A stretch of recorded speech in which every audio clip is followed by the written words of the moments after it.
Welcome to the cheating channel. Once on a Thursday. What the hell, Nick? Susan hissed. Is this some kind of stupid joke? She looked absolutely furious. We were sitting in the sun outside a cafe in Dunlap, a couple of towns away from here, and thankfully, all the neighboring tables were empty. I raised my hands in a calming gesture. Susan, do I look like I'm joking?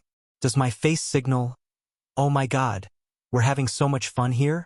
For a minute, she just stared at me, gradually calming down, and the color drained from her face. Finally, she quietly asked, how did you find out? I told her everything I knew, well, briefly at least. Then, I played a couple of minutes of the recording. Tuesday, 2 days ago. It's impossible to know in advance how you'll react. Can you? If someone called and told you your mother had died of a heart attack, would you know what you'd do first? Or if you saw your child being hit by a car? My God, I don't even want to think about it, but would you scream, kill someone, or freeze in place? How could you possibly know? I can't say I was shocked, because that's not quite true. Not in the last few minutes before I found them. I turned on to Apple Tree Court, planning to make a quick stop to pick up the folder I'd accidentally left in my home office. It was already past noon, and I was considering stopping by the Indian Place on Cheviot Road on my way to work. I left the car on the street, not bothering to park it in the garage. As I approached the front door, I suddenly felt something strange, a kind of eerie shiver, and instead of just walking in, I quietly unlocked the door, opened it, and froze for a moment in the hallway, listening. Damn! I could hear the sounds of sex coming from upstairs. It had to be Renee, even though she had told me she was working a shift that day. She picks up a few days a week as a substitute teacher in New Baltimore. I took off my shoes and quietly walked up the carpeted stairs, down the hallway, to the guest bedroom. The door was open, and I carefully peeked inside. Renee was on top of a guy, her back to me, making a lot of noise, though no more than she ever did with me. I didn't scream. I didn't cry, didn't start cursing, didn't rush into the room or hit anyone. I stood there in the hallway, frozen, maybe for a minute. Come on, love me, I'm almost there. Renee's voice, sharper than usual, the way she sometimes spoke to me when she was about to reach pleasure. All I could hear from the guy beneath her was grunting. I just stood there. Damn it. Then I quickly and quietly walked down the hallway to my office. I took out the voice recorder I use for dictating notes, turned it on, and carefully placed it on the desk next to the guest room. Then I grabbed the folder I had come to get and left the house. They never even knew I was there. Before leaving, I peeked into the garage. Renee's car was there, along with the blue Camry that belonged to Danny and Susan, the neighbors who were part of our circle of friends when our kids attended daycare together. Renee had opened the garage door, let him in, and closed it again. This wasn't the first time they'd done this. Strangely enough, I didn't even get angry. Or rather, I hadn't gotten angry yet. I had lunch at the Indian restaurant, barely tasting the food, and then returned to the office and had a productive day, finished 2 pretrial motions, and prepared for a big deposition scheduled for next week. What's the point of it all? Damn it. I guess I just buried it somewhere deep inside. The ultimate act of compartmentalization. I need to know more about what's really going on beyond the obvious. Somehow I've managed to hide the rage and sorrow deep down, letting them settle until I have the time to deal with them. As I walked through the door, I saw Vera and Ben on the swings in the yard, and Renee poked her head out of the kitchen to smile at me. Hi, honey. She was wearing the same outfit she always wore to work, a simple skirt and blouse, and she also had on the colorful apron we bought in Mexico. Almost in a daze, I walked in and hugged her, as usual, and kissed her. No more and no less, and she did the same. She was cheerful and lively, almost normal, almost. But there was a certain tension, one I wouldn't have noticed if I wasn't paying close attention. The kids really wanted tacos today. They'll be ready in about 10 minutes if you'd like to play with them for a bit first. Her warmth, the typical affection I always felt from her, completely overwhelmed me. Though by then I was probably already numb. I went and played with the kids, cheering them on, enjoying their laughter, and then we came inside and had the most ordinary family dinner you could imagine. I cleaned up in the kitchen while Renee bathed the kids and dressed them in pajamas. We watched one of their cartoons for a little while, and then tucked them into bed. A typical evening in the Randall household, just like hundreds of others before it. But as I walked out of Ben's room, I suddenly couldn't bear it anymore. I couldn't imagine spending the evening with Renee, watching TV, talking, or, God forbid, lying in bed together. Sorry, dear, I said before she had a chance to speak.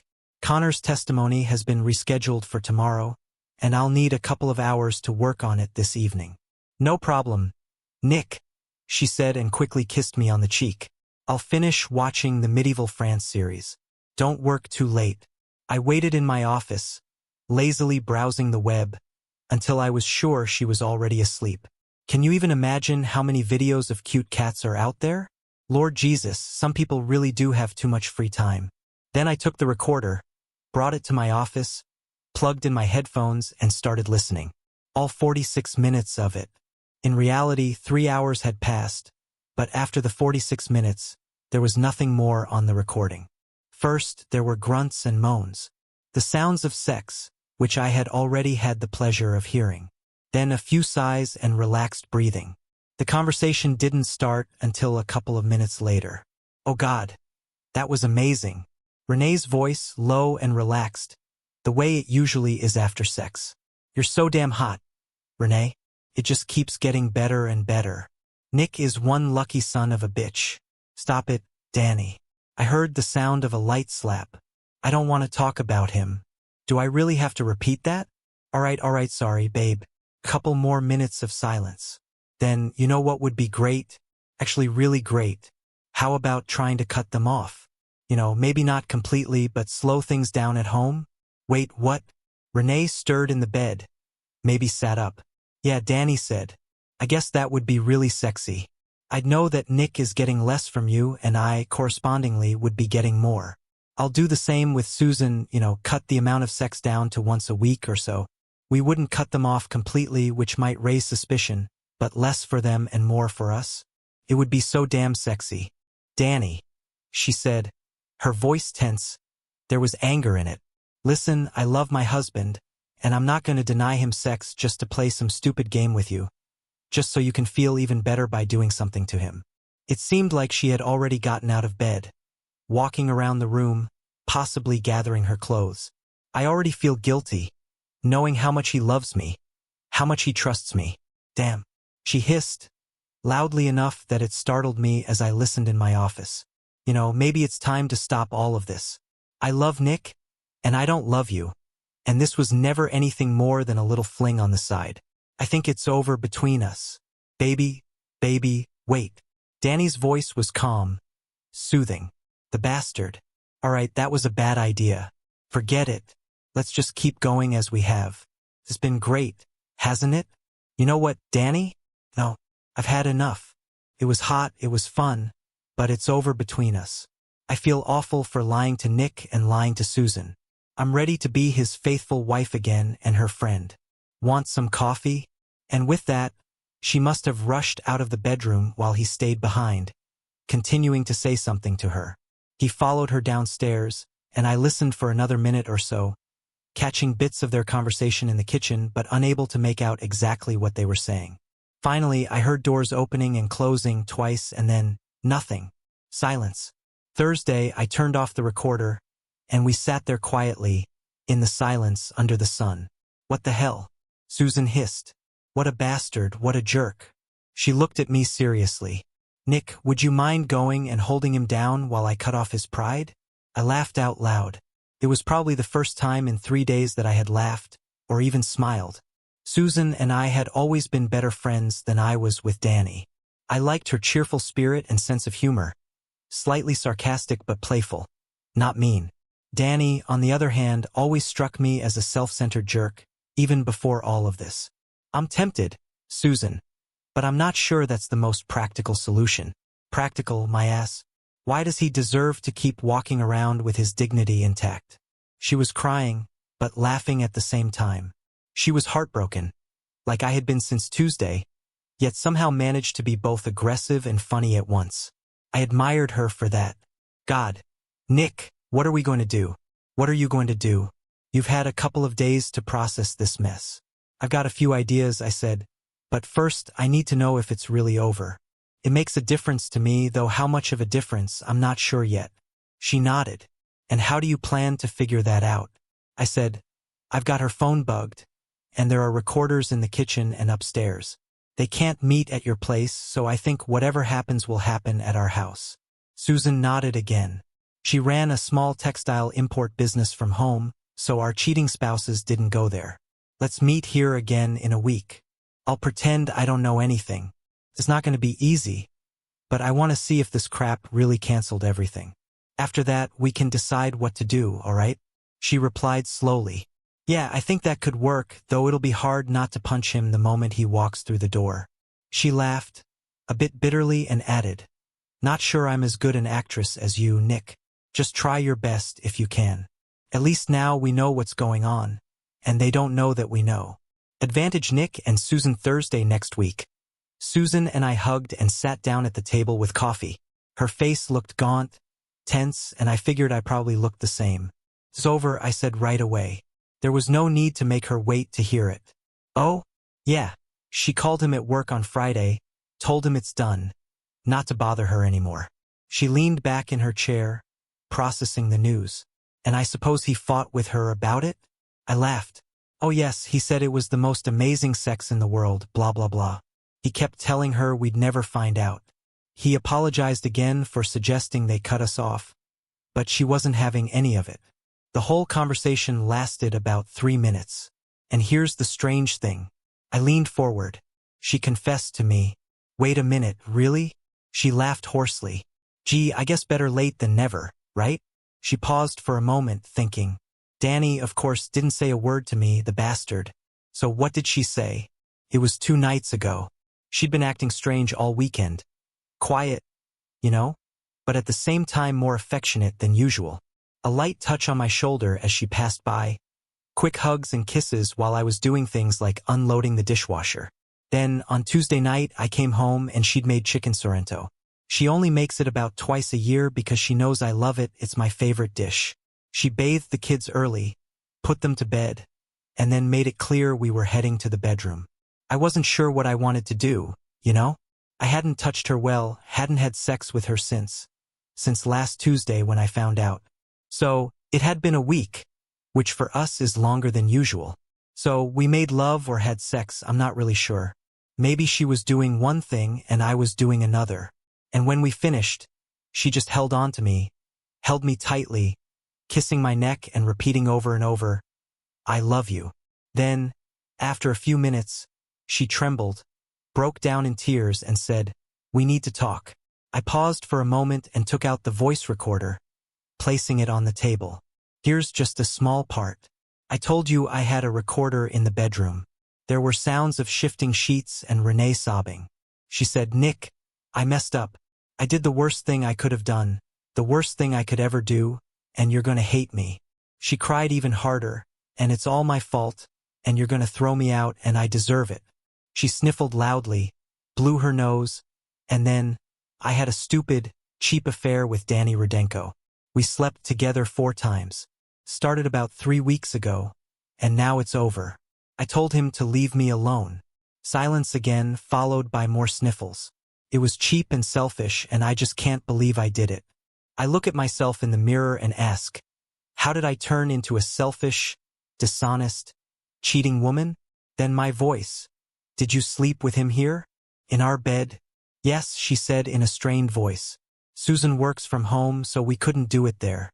More sobbing, and then the sounds of me getting up, dressing, and leaving the room. That's enough to give you an idea. I came back a couple of hours later. She was still awake, looking miserable, and told me the rest. How it all started, the stupid flirting, and about how he suggested they cut us off.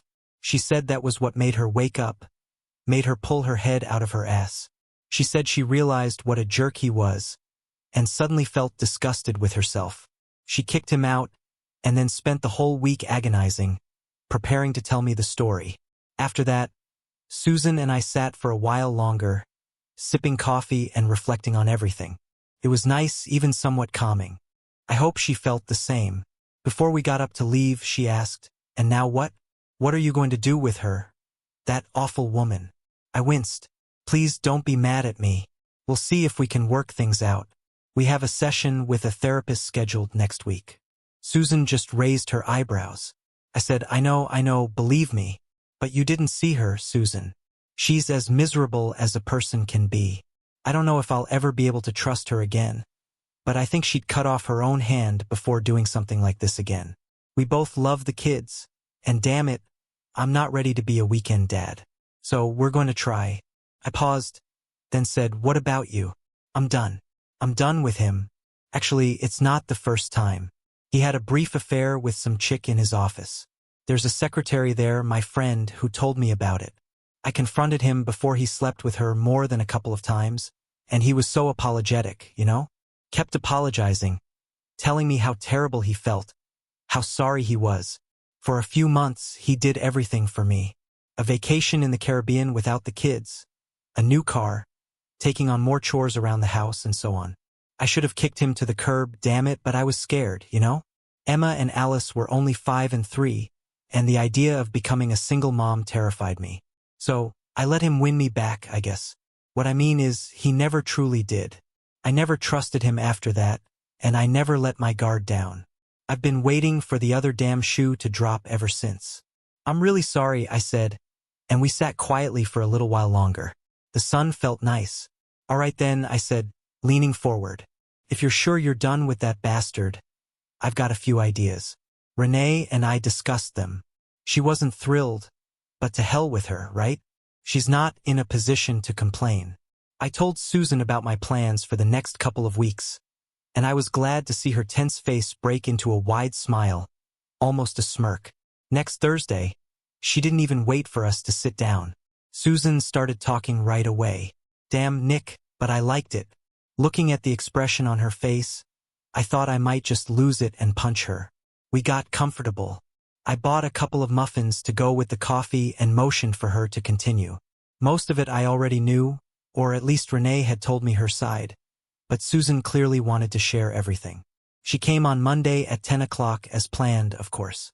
She already knew that I found out about it from you, so she was spared the need to confess. But she still looked like crap, like a second grader who had been sent to the principal's office or something like that. She started to speak. Susan, but I stopped her, told her, not a word, turned my back on her, and led her into the kitchen. We sat there, and for a while I just stared at her. Naturally, I didn't offer her any coffee or anything else. She just stared at the floor. Finally, I said, all right, go ahead. She started crying right away, even before she opened her mouth.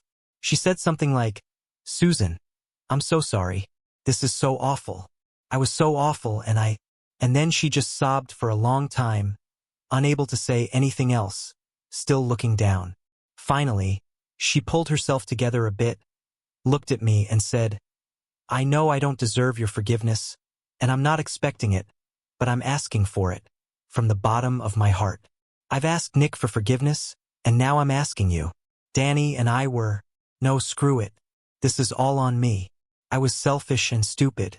I stopped thinking about you, about Nick, and about anything except my own damn teenage ego. It's the worst thing I've ever done in my entire damn life. It was much less coherent than that, Nick, but you get the gist. She forced out a few more sentences, all pretty much the same. Then we sat there for a while. She stared at the floor again. Susan looked at me almost defiantly, and I have to say, I enjoyed it. Of course, I'm still damn angry at her, but she was absolutely miserable, and we both know she deserved all of it, and seeing her in that state helped at least a little, you know? I nodded. Believe me, Susan, I get it, I said. In recent days, I had also taken some small satisfaction in Renee's suffering. It didn't take away my own anger, but it helped. We sat in silence for a couple more minutes. Susan continued, and then I said, all right, Renee, you can go. I walked her to the door, and just as she was about to leave, I said, you do realize we'll never be friends, right? She just nodded, mumbled something, and I added, but I'll be friends with Nick. Friends, however, I want to be. She looked at me, slightly alarmed, and I just gave her my best wicked smile and shoved her out the door. Then I went back inside and ate a very large slice of that fabulous chocolate cake from Boulangerie. I laughed. Any kind of friends? Huh? I'm sure that hit her hard. Susan and I knew that there was no question of revenge. We didn't have those kinds of feelings for each other, though I did like her a lot. The thought of continuing to interact with her, just as friends, brought a smile to my face. And then I said, well, I guess we're ready for the grand finale, right? Next week, right here? I'm honestly amazed at how long you've managed to keep up this game, Susan. I'm not sure I could have done it. Oh yeah, she growled. I had to meet with a lawyer, get all this crap started, and lying to him for 3 straight weeks with a damn smile on my face? I actually enjoyed it, knowing that the baseball bat was already on its way to his head. She leaned forward. Thank you so much, Nick. Thank you for keeping me informed. For keeping me in the loop. She squeezed my hand. For being a good friend when, God knows, I really needed one. And thank you too, I said. Honestly, working together with you has been the best part of this whole mess. Every cloud has a silver lining, right? I gave her my best damn grin, and she burst out laughing. We talked a little more. She asked about the first session Renee and I had with a therapist, which went fine. Pretty much as expected. I still can't believe you're giving her another chance. Nick. I'm considering giving her another chance. There's a big difference. Believe me, Susan. She knows she's on thin ice, but the confession changed everything, and how she's acted since then. And like I said, becoming a part-time weekend dad? No way in hell unless it's an absolute last resort. For you, I think it's become clearer, and that's good. Danny is, at the very least, a double loser. And he earns good money, half of which will soon be yours. And my God, Susan, when you get back out there, guys will be head over heels for you. Clear as day, as they say, right? Susan smiled broadly and patted my hand, calling me a chatterbox, but I could tell she liked hearing it. And it was true. She's beautiful, thoughtful, damn funny, and smart. Once people find out, plenty of guys will be interested in her. Another Thursday, he had everything planned. Susan was sitting alone at a small round table outside with coffee for herself and for Danny, who approached her with a happy smile on his face. This is so sweet, babe, he said. A little daytime break from work. I love it. What's the occasion? Is there something special? He sat down, not noticing us as we approached. Only when Renee sat down on one side of the table and I on the other, between him and Susan, did he realize something was up. Our faces were unreadable. Each of us had a manila envelope in hand. To his credit, he tried to bluff. His face tightened, his eyes widened for just a second. Then he put on a sweet smile and said, "Hey, look who's here." Hi, guys, what a nice surprise. Looking back, I think the part one enjoyed the most was what happened next. When we all sat there in silence without a smile, just staring at him, watching him try to figure out what was going on, who knew what and how he should play it. He knew he couldn't let the silence drag on for too long. So he said, "Did you guys decide to skip work too? Is it someone's birthday or something?" He kept silently staring at him, watching him squirm. Damn, I enjoyed it. He tried again. "Can I get you some coffee or something? Nick, you take it black, right?"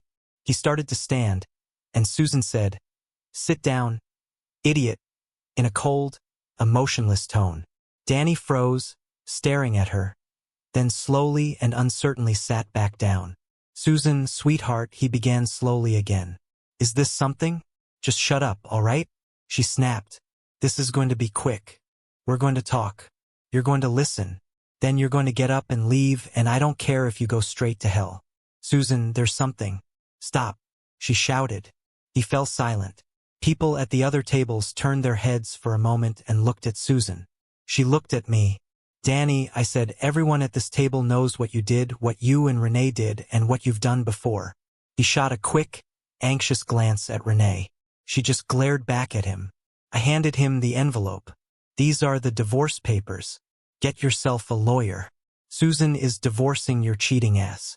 The locks on the house have been changed, and your things are in the garage. We helped Susan move them this morning." Before he could say a word, Renee handed him the second envelope. "This is a copy of your prenuptial agreement. Everything will be quick, easy, and civilized. You'll also find a photo of your father-in-law holding his favorite Winchester rifle. I believe he expressed some interest in showing you how it works if any issues arise." "Wait, You can't, Danny mumbled. We silently watched him. After a moment, he turned to Susan, his face twisted in an attempt to apologize. Susan, sweetheart, I understand it was terrible, but she jumped to her feet, grabbed her coffee, and made as if to pour it on him. He flinched. Then she said, "Goodbye, Danny," and walked away, without looking back. Last Thursday, Susan smiled broadly when I said, "I really liked Andre." Earlier that week, the three of us had dinner together. About 4 months ago, Susan started dating Andre, and it seems to be going well. He really liked you too. He thinks you're smart and funny. Good company. She sipped her coffee. When I told him the whole story in advance, about Renee, Danny, and everything else, he just couldn't believe you're still together. He said, "Nick is a better man than I could ever be." I laughed. "I'm not sure about that. She's still going out of her way to make it up to me, you know? Almost a year now. Back massages, weekends without the kids, delicious dinners, a couple of tickets to the Reds." I got serious for a moment. It hurt like hell, Susan. You know that. I probably don't even need to tell you. But the pain gets a little less each time. And while our marriage isn't what it used to be, we still have something very good. Maybe it's getting a little better. And I'm still in the house with Vera and Ben. Leaning forward, I asked, "And how are your girls doing?" "They're doing fine." I'm a little surprised it didn't cause more problems. They barely talk about him. Recently, over dinner, Emma said, "It's funny, Mom. I still love Dad, but I don't really miss him that much. We see him every week or so, and that's great. But I don't really miss having him here, in the house." I looked at Alice and she just nodded like, "Yeah, that's right. So, I guess I shouldn't be looking for problems where there don't seem to be any." We sat together a little longer in the sun, just chatting, enjoying the coffee. As we were about to leave, Susan said, "Thank you, Nick, again. I mean it, for everything, for going through this with me, for being my friend, for everything." I feel the same way, Susan. Life threw us these damn lemons, and together we made some pretty decent lemonade out of them. I raised my coffee cup and laughed. "To lemonade." She laughed too and clinked her cup against mine. "To lemonade." Thank you for listening until the end. See you in the next episode of Cheating Secrets. Take care of yourself and your loved ones. Goodbye.